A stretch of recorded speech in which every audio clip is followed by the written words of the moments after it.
Welcome to episode 63 of the Breaking Balls podcast. We are outside the bachelorette capital of the world, Nashville Superspeedway, and in true fashion, Toyota was the bridesmaid, not the bride, for the second year in a row. Yeah, but Ross Chastain breaks his dry spell and he's taking the Trackhouse boys down to Tootsie's to celebrate. And look out, baby Gronk, because we got Chase Elliott, risen up Livy Dunne. There's a lot to break down in this race, Bob. So hit it, Dolly.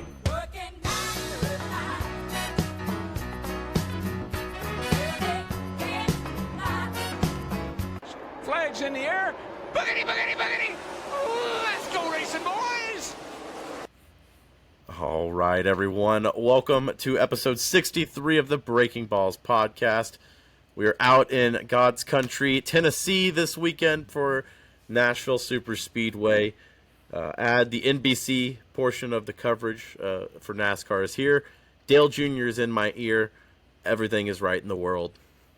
Yep, Dale Jr. and every single noise that was possibly made at Nashville Fairgrounds was picked up and made sure it was thrown through everyone's speakers because we had to put old Mr. Burton and Mr. Earnhardt Jr. down in the infield for some reason. But you know what, Bob? I'll say this. I just like hearing Dale Jr.'s voice involved in the broadcast. He brings excitement. He just has a passion for the sport that comes through. And, man, he had a good race to call today. This was one of my favorite races of the year. It was one of those races where you look at the highlights and it probably won't look as interesting as it was just from a viewership perspective, where it just felt like there was always something going on, whether it was the pit cycles. There was a couple of incidents on track. You got Bowman and Allmendinger going into it. There was a couple of tire blowouts. We'll get into all the different kind of things that happened here, but obviously, in our true fashion here, we like to say we are never going to bury the lead here. Ross Chastain.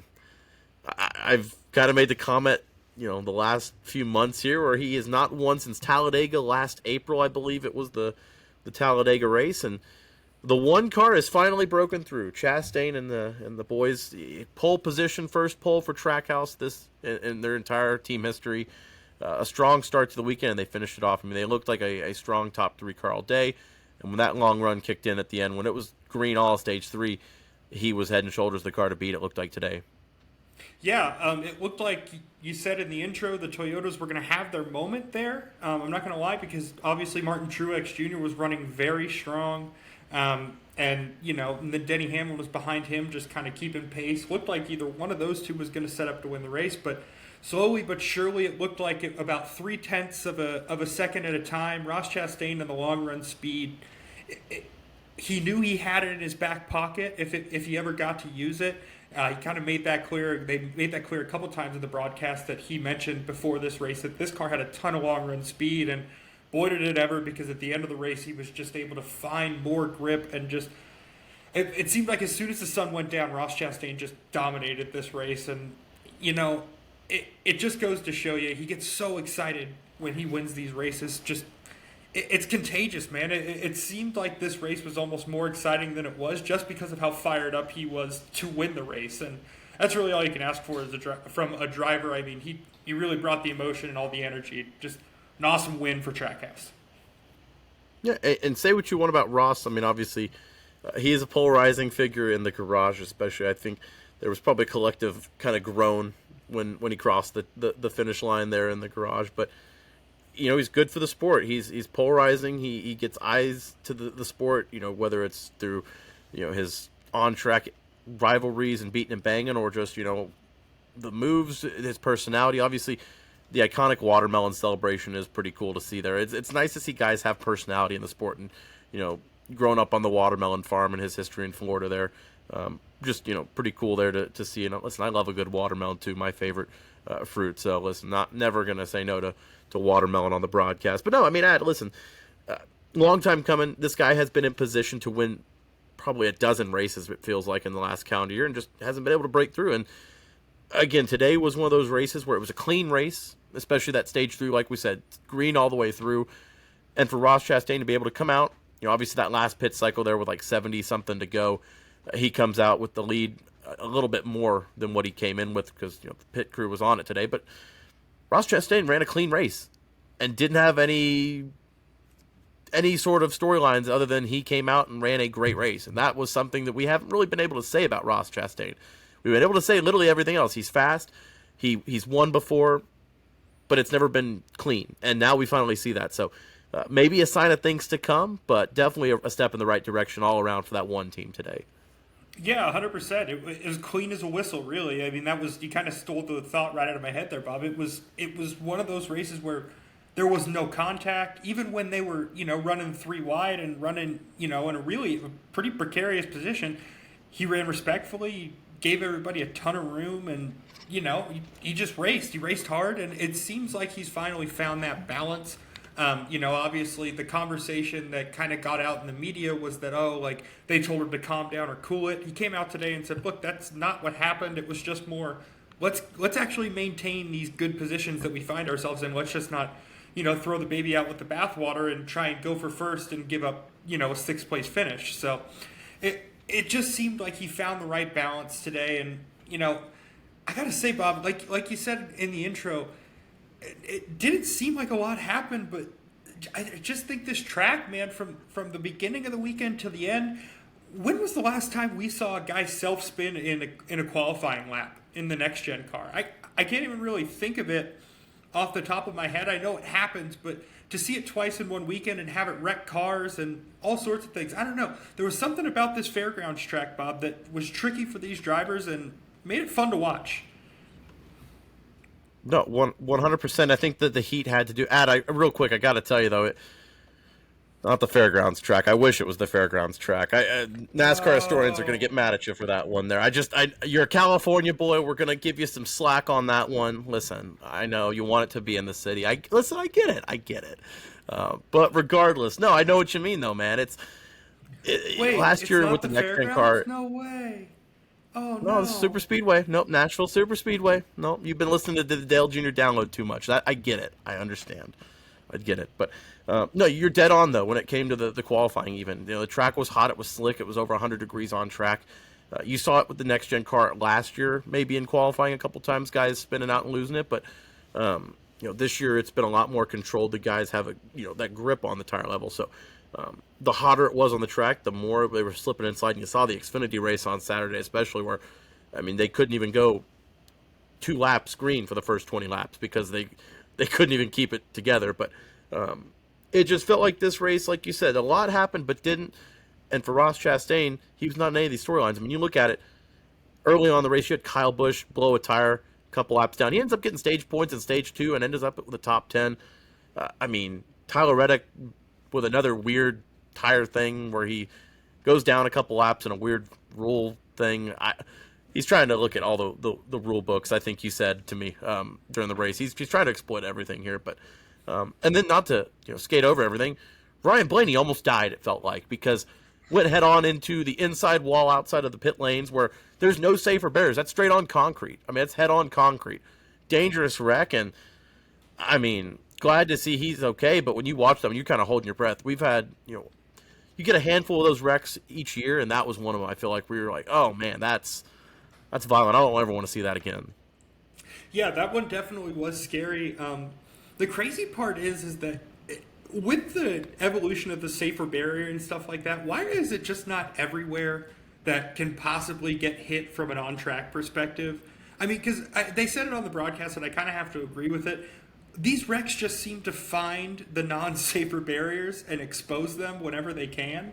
So let's just be safe from now on, because that hit was, it was cool to see the crunch points of the new car, to see, of course, your car's wrecked and everything. It's not necessarily as sturdy, but then again, the driver's not absorbing all of that impact. So it was good to see the crush point of the car.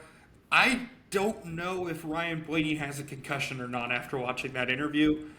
You could tell he was definitely given something to say and just kind of repeated it ad nauseum, but you could kind of see it in his eyes. It didn't. I don't know, man. It didn't look like he was all there. So hopefully, maybe get him in the protocol. Take a look at that, because it didn't seem like he was all there after that. But hopefully he gets better. And yeah, that was a scary hit, Bob.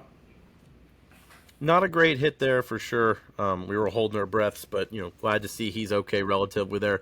We'll see, moving forward for Chicago next week. But yeah, a lot of action. You had Kevin Harvick blow a tire when he was running P4. Great day for him. Just kind of, slowly climbing up through the ladder, and then blows a tire under commercial break during stage 3. So you come back and see him limping around there. It was tough to see that, but I mean, even at the beginning of stage 2, you had them running 3 wide for the lead for good 2 to 3 laps with Byron. I believe it was Chastain and Truex, if I recall, but you had 3 wide racing for the lead for multiple laps, clean racing. It just felt like this track did produce the drivers to really show their talents. And the next gen car, especially when the equipment is equal for the most part in theory, it really becomes the driver's talent that really elevates you in the sport. And you really got to see that tonight at Nashville. The guys that were in control of their car and the ones that were dialed in were the ones that were there at the end. Even Truex, he didn't have enough for Chastain at the end because he wasn't able to hold his tires on. It was all about the skill of Chastain there at the end compared to Truex. It was a fun race to watch as it played out. It may not be great to look back on with all the highlights, but like I said, just as a viewer, I was always having something to kind of keep an eye on. Yeah, I mean, you're right. Whether it was, Tyler Reddick spinning to get into the pits and losing that tire because he was trying to come back in before, inevitably the lug nut fell off there, or it was Brad Keselowski kind of stacking everybody up and causing that Blaney wreck, there just seemed to always be something going on in this race. And, that's kind of all you can ask for. I think, to kind of continue the point on the drivers being the kind of the catalyst in a race like this, look at how many times Kyle Busch, was able to drive through the field today. And then Kevin Harvick, same thing, got a speeding penalty and was able to drive through the field. Obviously had that unfortunate, tire blowout in stage 3. But, I mean, looking at the top 10, it seems like everybody in this top 10 is a top driver in the sport right now. It just seemed like the cream rise to the top, and the track really kind of brought the best out of them today. No, for sure. I mean, we might as well get into it, though, Ad, because it did seem like it played into the Nashville race from last year where you had that rain delay and it, moved the track to, from being a hot track in the day to it was cool at night, and it sort of changed. But Toyota controlled the race last year as well for, 2/3 of it at least. And then you had a late pit cycle where Truex comes down. I believe Denny Hamlin came down. I know it was at least 2 of the Toyotas came down, but Truex was the one that was really in control of this race. And, they ended up blowing their track position, ended up in P19, P20, somewhere around there. Tonight, like you said, Reddick wins stage 1, Hamlin wins stage 2, and Hamlin and Truex were there from stage 2 and 3. It looked like the guys to beat, and then Chastain was just always there. And slowly but surely, whether it was through long run speed, green flag cycles, the pit stops, just keeping the mistakes at bay and quick pit stops. I mean, Chastain just kind of slowly but surely chipped away at these 2 Toyotas, and at the end of the day, Toyota's looking around Nashville saying, we did everything right, but we're coming away from Nashville feeling like a guy that left Broadway with a dollar and maybe half a broken guitar. I mean, it's a tough feeling for him. Yeah, you just think with how Toyota has run at Nashville the past 2 years, you would think they have something to show for it, because it seems as if they've dominated basically maybe 5 of the 6 stages that we've had there. It just seems like there's just one. It was the half of both of the end of the races that they kind of just seem to fall apart for whatever reason, and that's kind of like, I don't know. I just don't know what about their setup doesn't lend itself to when it gets colder at night. I don't know. I really don't understand it, but I don't even know if it's mental at this point. But it's just one of these things. They've got to get over the hump eventually, because they've just it just seems like a track that they're always, like you said in the intro, always a bridesmaid, but just never a bride, Bob. It's got to be frustrating, because at the end of the day, the results were there. I mean, you looked all day at the top 6, and a lot of it was three or four Toyotas there. You look at the running order still. I mean, you had Truex and Hamlin finishing 2 and 3. You had Bell in there, but 3 Toyotas in the top 10 wasn't indicative of how the race really ran there. I mean, it's just maybe it's just random luck and Nashville's bad luck for Toyotas. Listen, I get it. I mean, we've seen people have bad luck in Nashville before. It happens. Look at the Titans. But I mean, listen, I'm just puzzled, because they've had the speed at the tracks now for 2 years in a row, and they're coming away frustrated. I mean, And again, this is the same way with the next gen car. It's very similar to last year, where both concrete races. You had Chase Elliott win both of those races. This year, Martin Truex and Ross Chastain were 1 and 2 in both these concrete races with Dover and Nashville. I mean, it feels like the trend is kind of similar to last year with the first year of the next gen car. It feels like everything is kind of maybe not necessarily parallel and mirroring it, but you can definitely look at last year as kind of a good gauge on where people are going to come into each week. Yeah, it seems like the more things change with this car, the more they stay the same. I mean, it does seem like even though we do have a very small sample size, in this very small sample size, we've seen guys consistently run well at different types of tracks. I mean, whether, like you said, it was Chase Elliott or Martin Truex Jr. and Ross Chastain on concrete, or, obviously AJ Allmendinger with his road course success. It just seems like there's certain, we know even with the cars being equal and everything being equal, we understand which guys to look out for at which tracks. That seems to be sorting itself out. And is that good for the sport? Is it bad for the sport? I don't know. But it just seems like this race, you could have told, if you would have told me to predict the top 10 of this race, the order may not have been exactly the same, but it would have looked pretty similar to what we got here today. And I think, there is some of this predictability that's coming with this next-gen car to where you kind of know what to expect.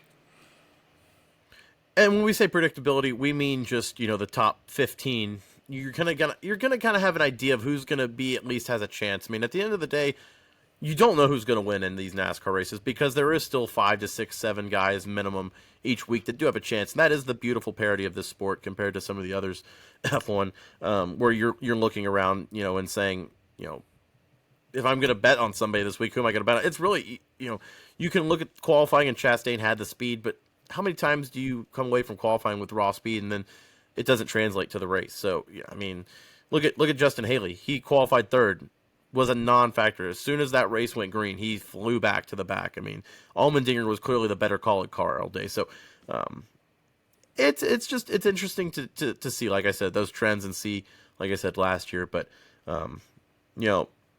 we've been kind of, well, speaking of trends here, Adam, I mean, we'll keep it up here because we've seemed to make it a trend to talk about this team weekly. And I mean, might as well do it again because on and off the track, we've finally got some off-track news for them as well. But we'll go ahead and do the weekly SHR slander here because, I mean, God bless him. Kevin Harvick was, doing anything he could with that car, running a top 5 race when he's already top 5 in points. It's amazing to see what he's doing. But then, of course, his luck, he blows a tire, ends up down there in mid-20s there. Ryan Preece was your best finisher there at 16th, and then everyone else was mid-20s. And then you had Chase Briscoe, who was in the 30s, was, multiple laps down all day, running behind Rick Ware cars. I mean, literally the only time you saw Chase Briscoe today, Ad, was when he took out Daniel Suarez, who was trying to celebrate with his teammate on the cool-down lap. I mean, we missed that on the A Lot Happened, but nothing did. That was definitely something. I mean, that was... Chase Briscoe can't catch a break. Even Jeff Burton said that. It was just, good Lord almighty. Yeah, I mean, we talked about Chase Briscoe because he changed his crew chief, and obviously we'll talk about the crew chief shuffle here in a second, but just, you almost, it was kind of sad because you heard Dale Jr. kind of try and give him something in the broadcast booth of just like, man, there's a lot of talent in these seats. I think they've got the right drivers in the seats. It's just a matter of time as to whether or not they start to break through. And I don't know if that's true, Bob. I mean, at this point, there's nothing about this team that you've looked at this year and thought, oh, okay, well, that's a positive that we can build on. I mean, they're scrambling. I mean, that's what the kind of shuffling their crew chiefs like they did kind of tells me, is that they're scrambling for something. They're looking for speed somewhere, and it's just not there. I mean, it's just so crazy to think that in the matter of a year, other than Austin Cindric, I don't think my opinion has fallen harder for a single driver in a single year than it has for Chase Briscoe this year. Because obviously Austin Cindric has fallen off a cliff in my opinion, but whatever. And we'll get to Penske here in a second. I have that noted because Ford today was not it. I mean, it was from the get-go. But no, I mean, it's tough to really judge if it's Briscoe or not because you look last year and he was, in the round of 8, he was very close to making a championship run here. It's tough to gauge it. I don't. There's definitely something fundamentally wrong with SHR. I know the new Ford body style will be coming out next year in 2024, so maybe we're looking toward that as something that'll change the game because, I mean, obviously you've got Josh Berry now; he'll be in the 4 next year. Rodney Childers is staying on, but SHR's it's not getting easier for them. You're losing your best asset in Kevin Harvick. Let's call it what it is. Kevin Harvick is SHR's best and smartest asset, most marketable asset. They're going to lose Busch Beer to Trackhouse. That seemed to get reported tonight. So, I mean, when Kevin Harvick leaves, there's a domino effect. And yeah, Josh Berry's a veteran driver. Should be a fringe playoff guy. May be able to point his way in or steal a win somewhere down the line in those 26 races. But it's just not a lot to look forward to right now with SHR. They've got to do something different. But listen, too negative. Let's stay negative. I'm just kidding because, again, Ford, it was not it today. We can do FRM or we can do Penske. We can do both. I mean, the flagship Ford teams didn't show up today. No, and yeah, they're much like my 2016 Ford Fusion Hybrid. They were missing today, and Michael McDowell, short of that pit road speeding penalty, was kind of the only reason he was relevant in this race. I think Zane Smith was on my TV for a while, getting lapped a few times by leaders, so that was cool. I don't know, Bob. It's just to the point to where it feels like, the manufacturer bet on BetMGM is about to be so plus Ford, plus money for Ford. It's going to start to get ridiculous here, because at this point it seems like a 2-horse race, pun intended, between the old bow tie and Toyota, because it just seems like those are the only 2 manufacturers who have a God's honest shot at winning races week after week. And we say that, and then Ford ends up winning the championship last year. I mean, it's it's tough to say, but I'm with you. Because you look at Penske today, Blaney crashes out. Cindric has just been in such a sophomore slump. I mean, outside of his Daytona 500 win in his first career race, has really underwhelmed. And that 2 car, I said this on the last podcast, is technically the flagship car for Penske, and to see it underwhelm the way it has, it's disappointing. But like I said, is it Ford? Is it the teams? I don't know. But seeing even Joe Logano finish, I think he was 19th. I mean, even the consistent Ford team this year, which was RFK, I think Keselowski finished 11th and Buescher was 17th, 18th, somewhere around there. So, I mean, it just they didn't bring the speed today, just for whatever reason. And listen, at least for RFK, they at least salvaged something today because they're the 2 cars that are on the bubble there, and they at least kept that gap. And they were the best Ford team out of all of them today, which is crazy. But here we are. Here we are. Yeah, it was kind of crazy that like we mentioned it briefly, but I don't know what the heck happened to Brad Keselowski's car. Like, when he just literally on the restart where he just basically just didn't go anywhere and just caused that entire pileup when, obviously Blaney's massive hit. Yeah. But I don't know. Have you seen anything on that? No, I don't know if he spun the tires, if he missed a shift. I don't know. But yeah, Ryan Blaney is sure wishing that that 6 car would have picked it up a little bit on that restart, because man, that was an accordion effect, and it just, listen, the 6 car's been on the other end of it multiple times the last year, so I'm sure that's just the pendulum swinging the other way. But yeah, not a great time for that on the restart, because this is when everyone has to be antsy. This is when track position is big, is on these restarts in Nashville, and I mean, just literally what you don't want there. Nothing of the sorts. No, just so wild to actually see, because I was like, what is mechanically wrong with that car? And then everybody's trying to get around him, and it was actually cool to see everybody's reaction time, to see all the dudes who were right behind him completely avoided hitting him. It was kind of not that thing that's cool to watch or anything like that, but just to see the reflexes was actually pretty impressive. Bob, I'll say this. One guy that stands out as we look at the top 10, I mean, Eric Jones, man. I mean, not a lot good has come out of the Petty Johnson camp, as we'll call it, Legacy Motor Club. That's being generous, Ad. That's being very generous. Yeah, the best thing to come out of that garage is probably an empty biggie bag that one of the crew members ate. this year. That's kind of seems to be what they're working with. But it just seems like Eric Jones, whenever the track requires a guy to really drive the car, Eric Jones shows up. I mean, he gets the big win last year at Darlington, and then obviously Nashville Superspeedway, not the Fairgrounds. Today, it just seems like he's got something. And I think when in better equipment with moving to Toyota, I think getting a little bit more manufacturer help, it just doesn't seem like Eric Jones has the equipment to make the step that I think he's going to. But once he's in better equipment, I don't know, Bob. It seems like they've got a chance because he consistently shows up on tracks that are incredibly difficult to drive. No, 100% agreed. He is he's kind of like a poor man's Kevin Harvick, if you will, where if it's just down to driver talent, he can definitely on these tracks where it's in your hands on these tougher tracks, these more demanding tracks. He's definitely going to be the guy that kind of shows up. Like you said, Darlington comes to mind, especially because you look at Noah Gragson. He was 26th, though. It wasn't like Legacy had consistent speed. That's just Eric Jones getting the most out of himself and the car there. But quiet day for Hendrick, even though they had 4, 5, and 6 there with Elliott, Larson, Byron. I think Bowman was on a different fuel cycle there. He was hoping for caution late, so he ended up 17th there. But another guy in the top 10 here, just want to shout out his AJ Allmendinger ad. He wins the Xfinity race. A guy not known for his oval racing, but wins the Xfinity race on Saturday. And then, again, a top 10 today in a Kaulig car that hasn't, been the strongest this year. But you look now, Allmendinger's only 23 points out of the playoffs. I mean, he was 29 coming in today, and with 3 more road courses on the schedule, it's going to be close. Listen, we did a whole thing on it a couple weeks ago. AJ Allmendinger has a chance to get in. I heard people saying, before this race that, he's got to win to get in. There's a path for him to get in here because a lot of these road courses have a lot of carnage and a lot of chaos and a lot of attrition. And AJ Allmendinger is generally a top 5, top 10 guy.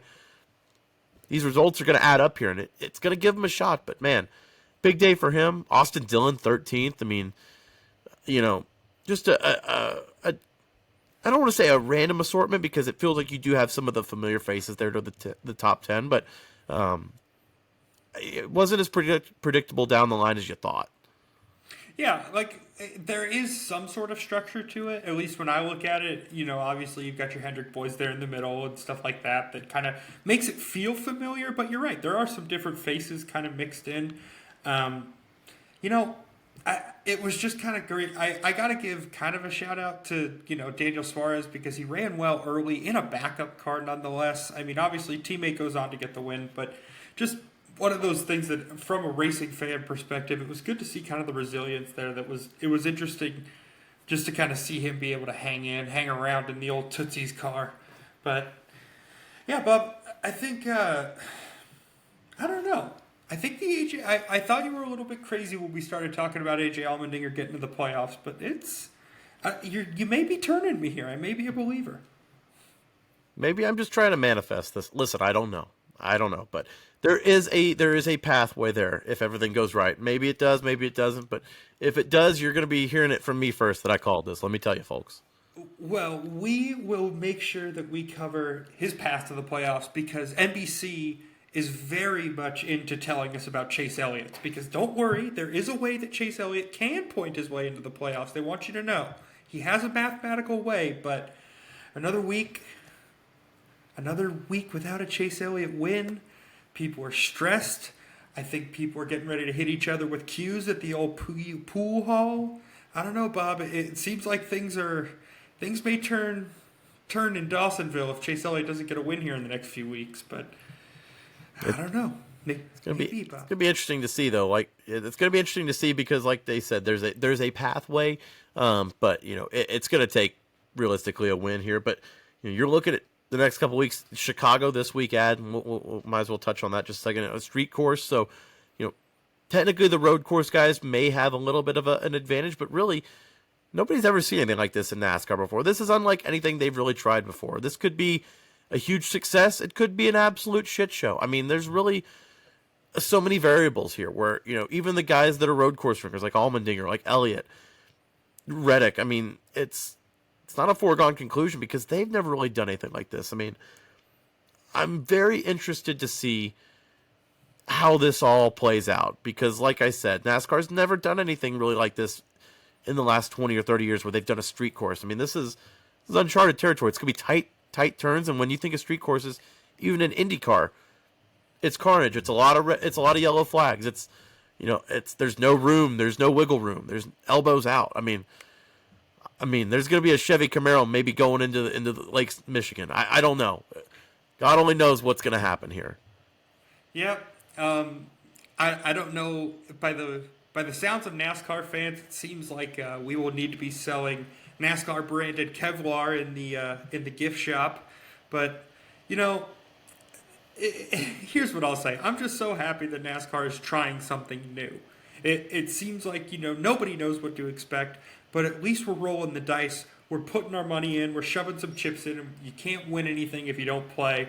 And I don't know. I think, like you said, the style of racing that kind of usually goes along with road courses are kind of the tight carnage, that type of situation. But the only reason that it's really carnage in IndyCar is because they don't have bumpers. They don't have they don't have a bumper. They don't have fenders. They don't have things that kind of can stand up to move people. And if there's one thing we know about this next gen car, it's pretty strong. It's pretty sturdy. It's got a really good wheelbase.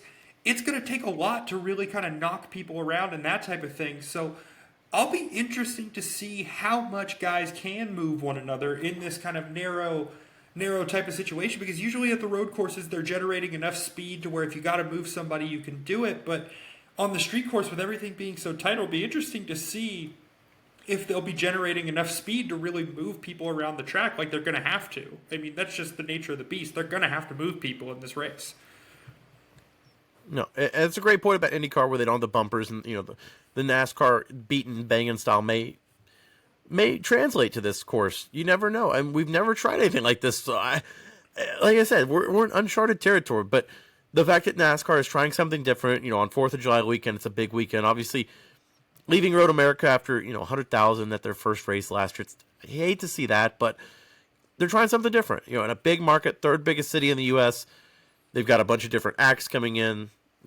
They're making it an event, not just a race, an event. And call it what it is, but NASCAR needs something like that. They need events like this in the major cities because you have the glitz and the glam of F1 on Netflix, and having the casual American kind of know what it is. But NASCAR is the one in America. They need to have a presence in these big cities, and Chicago being in the biggest city in the Midwest, which Midwest, heartland of America, that's racing country.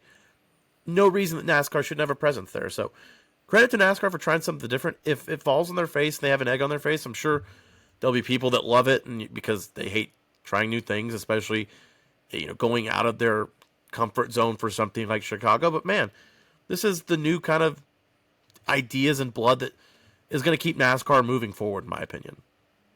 Yeah, it just seems like a necessary step if NASCAR really wants to get back into the mainstream. I mean, mainstream media takes place in major cities. They don't have, I loved it, but there's really no major media outlets that are crawling into North Wilkesboro, North Carolina. I mean, it's just not the nature of how things are done in the mass media age. You've got to get in front of eyeballs. You've got to get in front of big markets. And, I think Chicago's the third biggest city in the United States. It makes sense. If you're going to roll the dice, this seems to be the place to roll the dice. I've been to the area where the track is, right there on Lake Michigan and Lakeshore Drive and stuff like that. It's a beautiful area. The fountain and, Grant Park and stuff is really, it's cool. It's a really cool setting. I'm anxious to see what NASCAR is going to do with it from an event perspective. I think it's got potential. It's got a lot of potential to be a really, really cool experience for the fans. And I think from a TV perspective of just seeing NASCAR in the backdrop of a city, I think it's a really cool image that, I don't know, we've never really thought about seeing because, we never really thought that we would do a street course type of thing. But now that it's coming, I'm kind of excited for it. Well, it'll be very interesting because, you look at even IndyCar, and they do the Nashville Grand Prix. It's in the backdrop. The visual of race cars going through a city is just something unique and different. And NASCAR doing this in such a big city like Chicago, where I guarantee you a lot of the people that are being introduced one way or another, whether it's through just driving through the city and seeing the walls being put up, or hearing about it for the first time. A lot of these people probably don't have much of familiarity with NASCAR, and so you're opening yourself up to a completely different audience. And even if 5% stick, 10% stick, you're adding to your fan base, which they need. They absolutely need. The last few years they've started to get it back, but NASCAR was at a point, 10 years ago, the last 15 years, where they were losing fans. They have to get back to a point where they're bringing people in. And this is the kind of ideas, they're not all going to work, people, but when it does, it's going to bring in so many more people and so many different, backgrounds and different ventures for fans. I'll say this much. I know one NASCAR marketing initiative that a lot of people, including my co-host, can get behind is, obviously we had a very special guest walking pit lane in Nashville today, Bob. Old Livy Dunne taking a picture with Chase Elliott. I mean, what a cross-media marketing opportunity that was. I mean, wow. How pissed was Livy? How pissed was Livy that she had to miss the LSU game today? I know they got their Tiger tails blown out, but I know she was probably rather be in Omaha with the Tigers. But listen, that's the kind of stuff that NASCAR needs, is recognizable, influential people that her social media hits so many more people than NASCAR's. Let's call it what it is. I mean, it's crazy to say, but this college gymnast has a bigger reach than NASCAR's.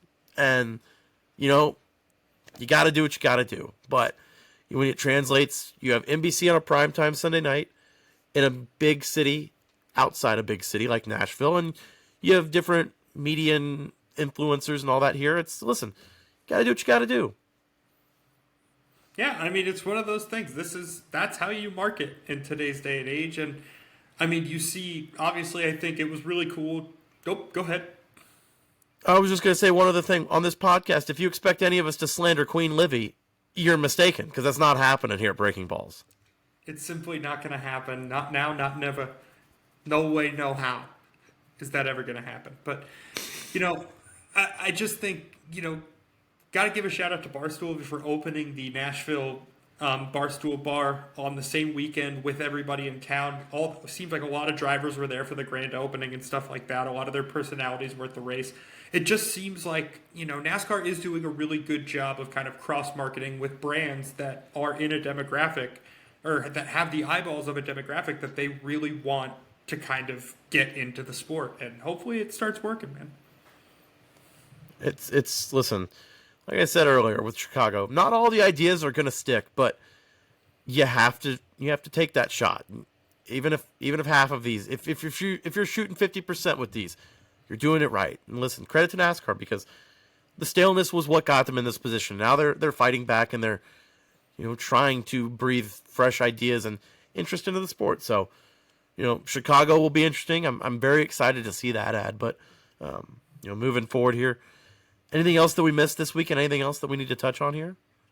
No, I don't think so. I mean, I can't think of anything off the top of my head unless we want to delve into our personal lives. But and otherwise, I think we're good. No, I will say that Nashville is hosting the NHL awards, and listen, everyone wants to be in Nashville right now, but the NHL won't market it, which I love. I love that more than anything. Is that nobody in Nashville knows this is happening, and the NHL is like, well, that's fine. Connor Bedard's going to get drafted. Maybe somebody will hear it, maybe they won't. But no, it's the quiet time in sports right now. We hate it. It's baseball season, but God bless motorsports for keeping us entertained on the weekends. I love these Sunday night races. Gives you something to look forward to during the day. But we'll see if it works with Atlanta here in a couple weeks as well. But listen, love the Sunday night races. We'll be back to break down Chicago and all the antics. I'm sure we'll touch on the spotter tweets at some point and all that. But listen, if you've made it this far, again, 63 episodes and counting here. Be a friend, tell a friend, like, subscribe, share it, spam it on Twitter. Breaking Balls has been wiped off Twitter for some reason. Elon, if you're listening, for God's sakes, I don't know what the hell we did, but listen, we'll do whatever it takes. Just, we had at least 15 followers, so we would like to build that credit back up with that base we had.